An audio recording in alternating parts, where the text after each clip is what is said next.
Next tour inter camp sports day کی رنگا رنگ تقریب کا شاندار آغاز مہمان خصوصی ڈائریکٹر KDA نوید انور صدیقی اور سابقہ انٹرنیشنل کرکٹر سعید آزاد نے کیا۔ تقریب کا آغاز قرآن مجید کی تلاوت سے اور قومی ترانہ march past PT display gymnastic اور تائیکوانڈو کا بھی شاندار اور دلکش مظاہرہ پیش کیا گیا۔ نوید انور صدیقی نے کہا کہ میں اور میرا ادارہ کھیل اور کھلاڑیوں کی سرپرستی کرتا رہے گا۔ احمد علی راجپوت نے کہا کہ پڑھائی کے ساتھ غیر نصابی سرگرمیاں اسٹوڈنٹس کے جسمانی نشوونما میں اہم کردار ادا کرتی ہیں۔ مہمان خصوصی کے ہمراہ سندھ اولمپک ایسوسی ایشن کے secretary general Ahmed Ali Rajput, director sports KDA Ayaz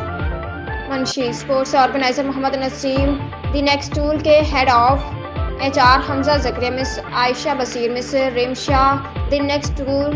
گلشن کیمپس کے principal Mahpara Faran, PECHS campus کے principal Anila Samad, north Nazimabad campus کی principal Amna Asif, the next school کے sports coordinator Kashif Ahmed Farooqi, Majid Rasool sports teacher Muhammad Tariq Hafeez, عثمان منگش، جنید الحق اور دی نیکسٹ اسکول کے اسٹاف سمیت والدین اور شرکاء کی بڑی تعداد موجود تھی۔ کراچی کی ڈیولپمنٹ میں سب سے بڑا رول جو ہے وہ KDA نے ادا کیا ہے۔ جتنی بھی میں اس موقع سے فائدہ اٹھاتے ہوئے کراچی میں جتنی بھی اسکیمیں ڈیولپ اسکیمیں جسے آپ کہتے ہیں، چاہے وہ گلشن اقبال ہو، کلفٹن ہو، گلستان جوہر، ناطق آباد، ناظم آباد، نارتھ کراچی، فیڈر بیریا، یہ ساری اسکیمیں KDA نے ڈیولپ کی اور اس وقت بھی شہر میں 100 سے زائد اسکیمیں جو ہے وہ KDA آپ کی سہولت کے لیے ڈیولپ کر رہا ہے، جس میں سے میگا اسکیموں میں کریم آباد انڈر پاس اور انقریب ہم UP موڑ پہ اور سرجانی پور کے چرگی پہ بھی فلائی اوور بنانے جا رہے ہیں، جس سے آپ تمام لوگوں کو سہولیات جو ہے وہ میسر آئیں گی۔ اچھا، ایک چیز میں یہ بھی بتانا چلوں کہ میری اپنی بھتیجی بھی جو ہے وہ اسی اسکول میں ہے، مجھے ابھی پتہ چلا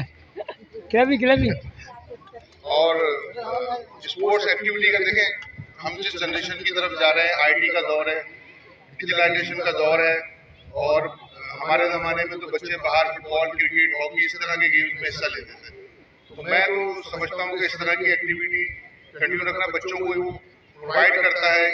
کہ وہ اپنی جسمانی جو نشوونما ہے اس کا خیال رکھیں، ورنہ آج کل تو بچوں کے ہاتھ میں میرے خیال سے موبائل کے علاوہ ہر گھر کی یہی کہانی ہے کہ موبائل کے علاوہ کوئی ایکٹیویٹی ہوتی نہیں ہے۔